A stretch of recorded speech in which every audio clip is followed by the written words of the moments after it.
course, as it always is in BeachPort, great weather too. I'll start with my introduction to the Anzac Day ceremony.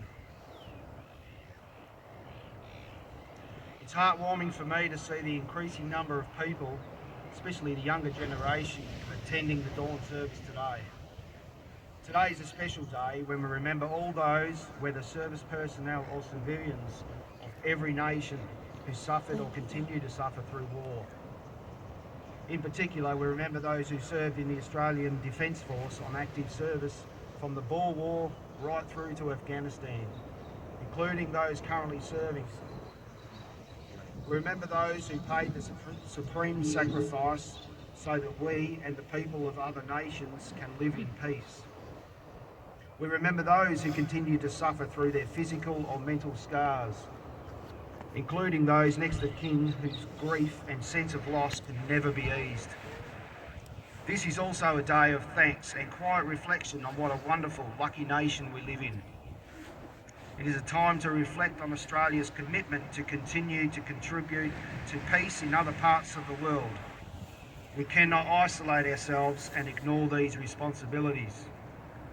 In a perfect world, there will be no wars, no aggression and no requirement to maintain defence forces. Unfortunately, this is not a perfect world. Where necessary to preserve the peace in our region or elsewhere in the world, we must be prepared to deploy our forces to fight for or protect the rights of our neighbours and our other nations. Some say this day glorifies war, but every veteran will be the first to say that their greatest wish and most spiritual prayer is that their children and this nation may never have to witness the horrors of war again. We must never forget that Australia has already been subjected to war in the Northern Territory and Queensland, and that both service personnel and civilians have been killed in these actions on their home soil. Let us pray and hope that this is never repeated. As the ranks of our older veterans continue to diminish, let us be determined to maintain this special day to reflect on our freedom, to recognise the futility of war, but to acknowledge that we must be prepared to defend this freedom and those of other nations, that our children can live in a free and democratic society. Thank you.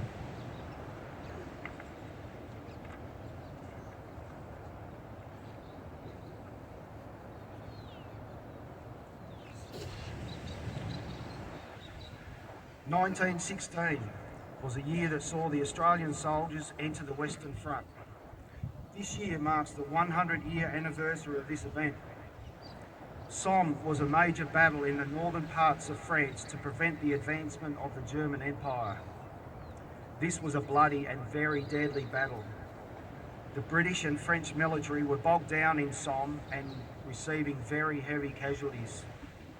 It was decided that the Australians would be used to engage the Germans some 100 kilometres to the north, in the township of Fromelles and Pozières, so as to draw them away from Somme. This would effectively allow the French and the British the upper hand in the Somme battle. This would prove to be a very deadly and costly manoeuvre for the Australians by the Allied forces. I now invite the students of BeachPort Primary School, I believe there's 5 in all, to read some extracts of information about the Battle of Fromelles and the Battle of Pozières. We have Cameron Atkinson, Georgie Featherstone, Will Watson, Ali Redden and Finley Elswogger.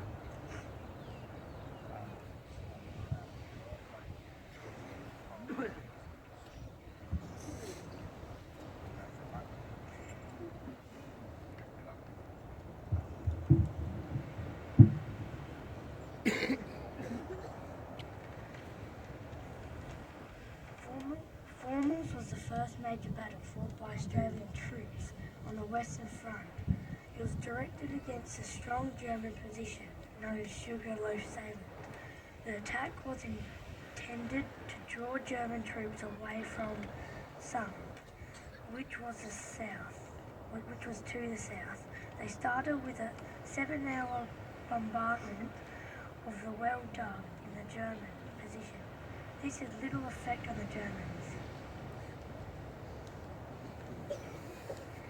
The troops from the 5th Australian and the 61st British Divisions attacked at 6 p.m. on the 19th of July 1916. They suffered heavily at the hands of German machine gun fire.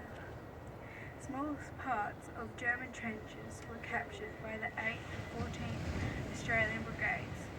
Lack of support and German counterattacks forced them to withdraw.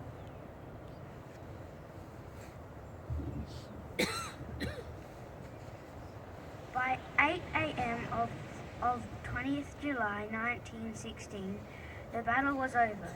The 5th Australian Division suffered 5,533 casualties. This division was incapable of fighting for many months.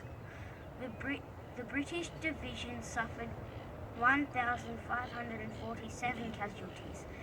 The German casualties were a little more than 1,000. The attack was a complete failure, as the Germans realized within a few hours it was a trick to draw them from the Somme offensive.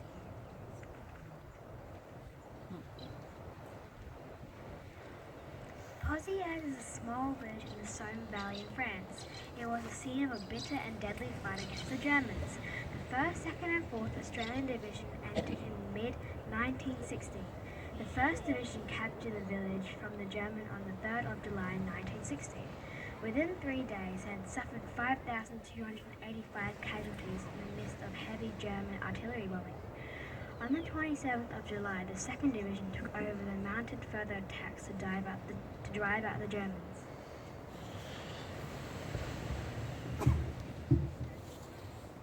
The first attack was the 29th of July. It was a very deadly battle. On the 2nd of August, they had taken more positions beyond the village. Facing constant aerial and artillery fire from the Germans, they were relieved on the 6th of August. The 2nd Division lost 6,848 men. The 4th Division was next in line at Pozières. It too endured a massive artillery bombardment. They defeated the German counterattack on the 7th of August. That was the last attempt by the Germans to retake Pozières.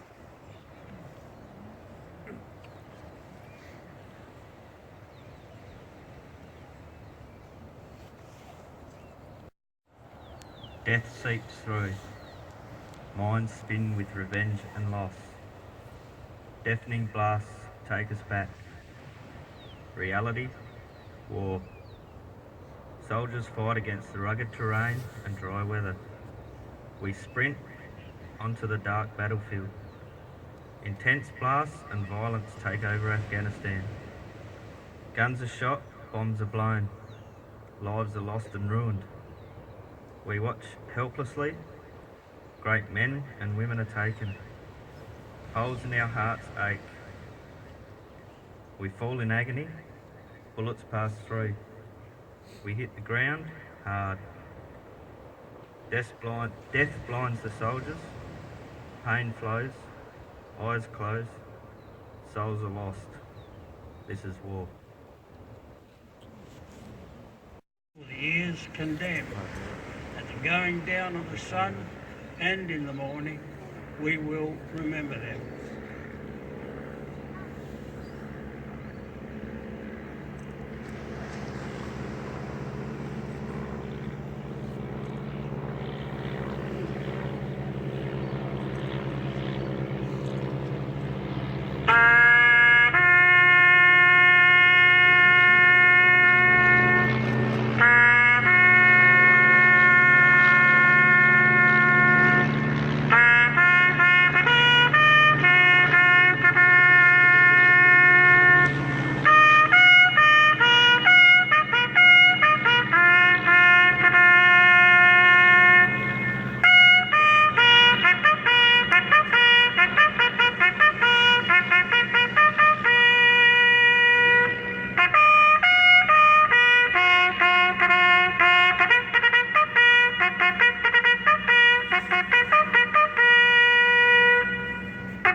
we forget. Let us now observe a 1 minute silence and remember those fallen